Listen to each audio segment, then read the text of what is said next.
Okay, guys. Oh my goodness. We just had a little bit of an incident. I broke my wrist. It hurts. Oh, it hurts. Busted up my lip a little bit. We had to, no one had the radio on, so I had to walk a little bit to call for help.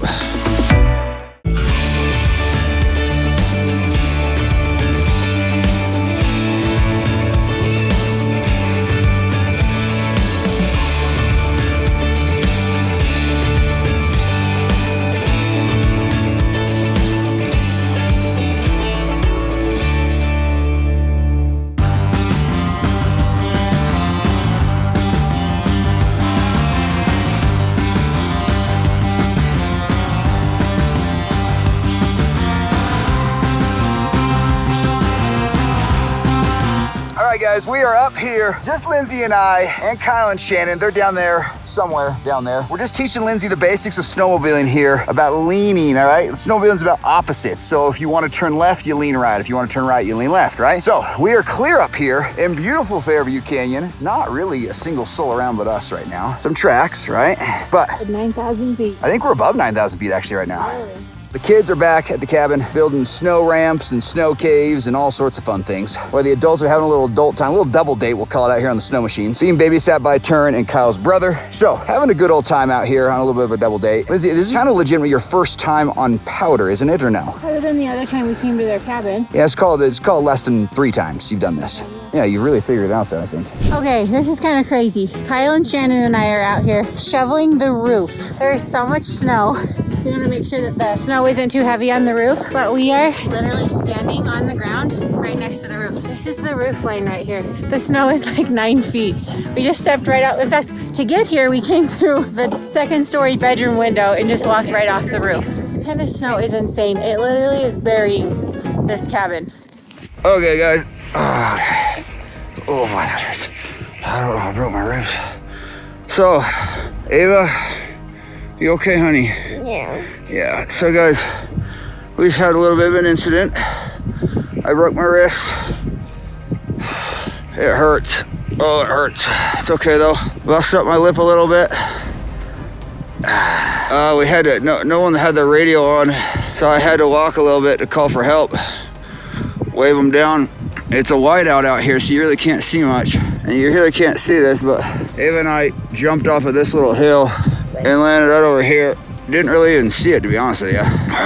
Smashed really hard into the machine. I don't think I broke my chest or my ribs or anything. I don't know what happened, honestly. But I definitely broke my wrist. It's okay, though. We'll be all right. Ava's being stupid brave. No crying. She's okay. A little bit scary at first, wasn't it, Ava? Mm-hmm. Yeah, but we're okay. We're okay. No one's hurt. Too bad. So we're gonna get Ava out of here. I'm gonna wait here, and then it'll be my turn to go back to the cabin. And I'll probably need stitches in my mouth, I would guess, but that's okay. We'll make it back to the hospital, and we'll be okay, won't we, Ava? Mm-hmm. All right, I love you. You good? Mm-hmm. Yes, my girl. Hard to tell, but we landed basically against this hill. Really not a good landing at all. Didn't even know this was there. Came off of this and jumped and landed here. So there you have it. Girls, don't freak out. What does? My arm, my wrist does. Oh, okay. Yeah. So it's not terrible. Here, take his head. Are you in a lot of pain? They're just scratch a little bit. And your scratch right there too. I'm working on my chest. Look, you're bruising here, so it might just be. How did you fall? Yeah. How did you fall? That's a long story. I mean, what did it look like? Here's this track. There's a ditch. That's where he landed. It says it wasn't going fast, but that's probably at least 15 feet that he sent it off there and landed right there. Okay, we got everything packed up as quickly as we could. We're getting everyone on the snowmobiles, got all of our stuff packed up because we are trying to get Justin to some medical attention. We've been monitoring his pulse, his vital signs and all of that just because we worry about like a punctured lung or broken ribs or internal bleeding. So far he seems okay. His wrist is definitely broken. Says his jaw really hurts. I don't know. We just need to get him to the hospital. Sweet little Ava's leg hurts. Oh man. That's the scary part about this kind of stuff, you know, is that someone can always get hurt, and we are absolutely nowhere near a hospital. We have to snowmobile out to our cars, and then it's at least an hour to a hospital.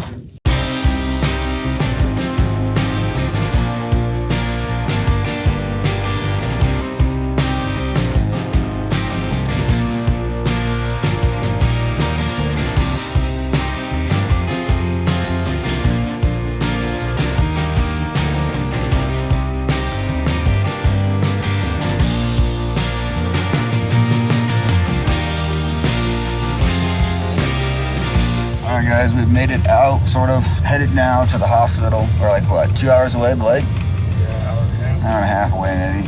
So it's been, you know, a couple hours maybe since the accident, but we're making it, feeling good. Chest hurts, wrist hurts, face hurts. Basically everything hurts. Ava's good though, huh, Ava?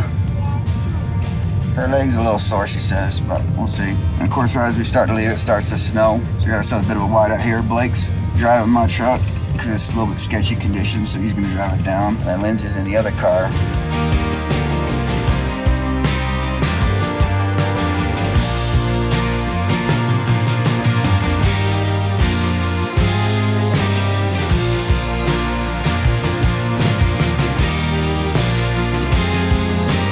X-ray to make sure that you haven't dropped a lung, but I think a CT of your chest and belly.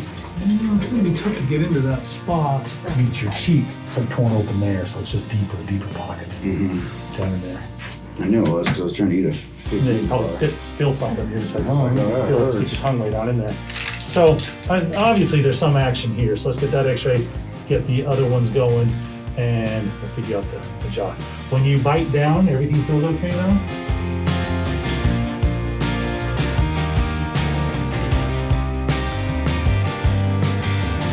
Who's your favorite brother? You snore? Don't, because you might really answer. Feel all the time? See ya. Love you, bro. See, we're gonna move these pillows. Still gonna send it. He's still gonna send it. Oh no. He's got it stuck in his head now. Keep saying it.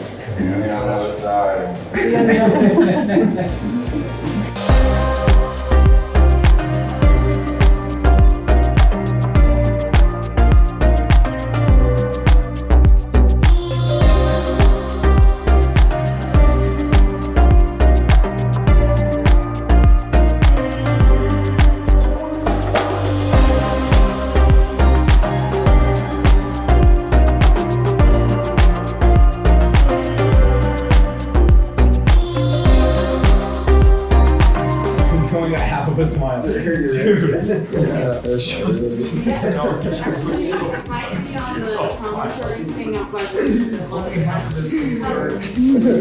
Don't hurt yourself, sweetie. Don't laugh. Yeah, you do. You literally look like Rocky, dude. Or Bruce Willis. Have you seen this yet?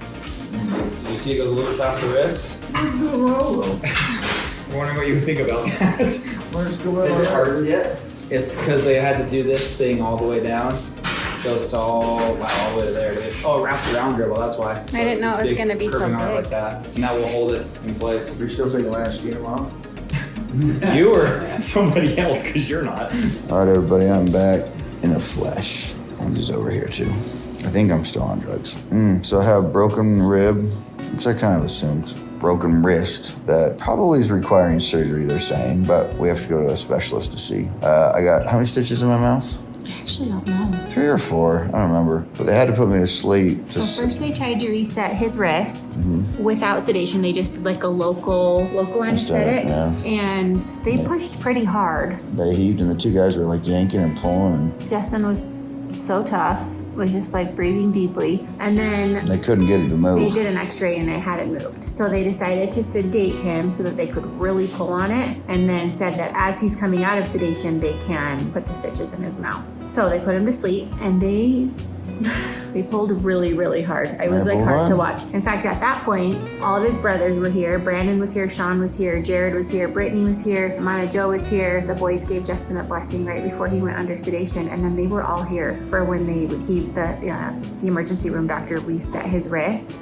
Great doctor. We were just dying. First of all, Justin, as he fell asleep, kept saying, "See you, boys. See you, boys. See you, boys." I don't remember that, by the way. He was like, "See you on the other side." We were dying laughing. Is that his head? Yeah. But then we could not believe how hard he was yanking on his wrist to try to reset it. It was hard to watch, but it worked. It worked, and then they put the splint on and wrapped it, and we were also dying at how big his, do you want to show him? His wrap is. Oh my goodness gracious. I was like, Justin is not going to be happy about that. No, it's all over my slipping elbow. So it goes all the way to his elbow. It's huge. Justin actually just got a CT scan. The orthopedic surgeon talked to the emergency room doctor, said he wants more info on his wrist. So he just got a CT scan of his wrist. He told us to watch for numbness or pain in his hand, and then he needs to come back to the emergency room. They are not confident that his wrist will stabilize, which is why he may need surgery to stabilize it. That's But he's got a bunch of stitches in his mouth, which is why his smile's a little funky. And he's kind of in a lot of pain and swollen. my ribs hurt the most. Broken ribs are no fun. Anyway, so all in all, I'm good, people. I'm good. This has been an experience. So the ribs, they said 3 or 4 weeks. I think the wrist will be a lot longer than that. So he's gonna be out of commission, you know, from working out, to not have your right hand, that's your dominant hand. It's gonna be tough. It's gonna be a big adjustment to his regular life. Obviously, none of like the recreational sports that he does in the winter, like skiing, backcountry skiing, snowmobiling with the kids, which is a huge bummer. So yeah, there's the update. So the kids are home with our neighbors, the Jensens. They took them home, fed them dinner. It's still a miracle Ava didn't get hurt. You guys, honestly, Justin and I have been running through the what ifs in our head. It's a miracle. It's an absolute miracle that she's okay. She's completely untouched. Her helmet is broken. So I'm telling everybody who's watching this, wear a helmet. It will save your life. It saved her life. The helmet was broken. Her leg hurts a teeny bit, but I mean, she's completely fine. It's a miracle. I don't know how. If he had been going slower or slowed down because he saw it, they could have gone, you know, like off the cliff, nose down into the ravine, and, you know, the snowmobile could have flipped on top of them, which would have killed both of them. He also was pinned us. Yeah, pinned you guys. I mean, there was someone in Utah, right, that died? No, in Utah, Ken Block. Yeah, he died recently. He was pinned underneath it, and nobody found him. The third reason why, you know, we were super, super lucky is Justin happened to be standing, which I think is why he didn't personally crush her. You know, he kind of, I think, fell over her. So he was with Kyle and some of the boys, and a lot of the boys were getting stuck. So Kyle was helping kids get unstuck, and Justin couldn't get anybody to hear him on the walkie-talkies. So he had to hike up a little bit in order to get someone to see that they needed help. Yeah. So it was about 20 minutes, he said, before anybody even came to help them. Ava was so brave. When she walked through that door, I was like, oh my gosh, she's not even crying. Started to cry a little bit as I hugged her, but Justin was putting on his tough face because he didn't want to fall apart in front of Ava and scare her, you know? Yeah. She's tough. She's really tough. She stayed calm while I went to go find help. And we're so grateful that Ava's okay. It's an absolute miracle. And really, that Justin's isn't worse than it is. He's got a little bit of a road ahead of him now. The doctor just came and said 100% he thinks surgery. Yeah, he said because the wrist was so hard to move, he just doesn't think it's going to want to stay. Yeah. So we're going to call first thing in the morning and get him in to a hand specialist. Most likely get him on the schedule for surgery. Ironically, this is the same room that we're usually in with Landon, but today we are not. Landon, Dad's sleeping in your hospital bed tonight. Yeah, buddy.